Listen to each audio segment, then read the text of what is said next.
শাহজাদা, যাওয়ার সময় হয়ে গেছে, তাই রওনা হওয়ার আগে কিছু কথা মন দিয়ে শোনো। আমি শুনছি জাহাপনা। মুস্তাফা, বাহাদুর ছেলে আমার,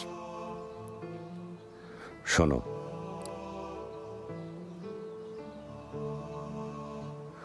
ঐশ্বর্যের চেয়ে দামি সম্পদ বুদ্ধিমত্তা, আর সবচেয়ে বড় দারিদ্র্য হচ্ছে মূর্খতা। নিরর্থক ভয় পাওয়া হচ্ছে সবচেয়ে বড় দুর্বলতা, আর সবচেয়ে অধিক মূল্যবান বিষয় হৃদয়বান হওয়া। শোনো, বোকার সাথে বন্ধুত্ব করতে যাবে না, সে তোমার উপকার করার চাইতে ক্ষতি করবে বেশি। কৃপণের সাথেও কখনো বন্ধুত্ব করবে না, কারণ সে তোমার বিপদের দিনে পাশে না থেকে নিজেকে গুটিয়ে নেবে। সাবধান,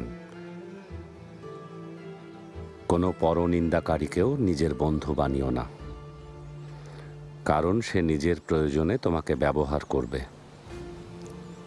আর সেই সাথে মিথ্যাবাদীর সাথেও কখনো বন্ধুত্ব গড়ে তুলবে না, কারণ সে মরীচিকার মতো দূরের স্বপ্নে বিভোর করে কাছের জিনিসগুলোকে দূরে সরিয়ে দেবে। আপনার শক্তি আর ন্যায় বিচারের প্রতিনিধিত্ব করতেই আমি যাচ্ছি জাহাপনা। আপনার এই উপদেশগুলো আধারে আলোর মশাল হয়ে আমাকে পথ দেখাবে।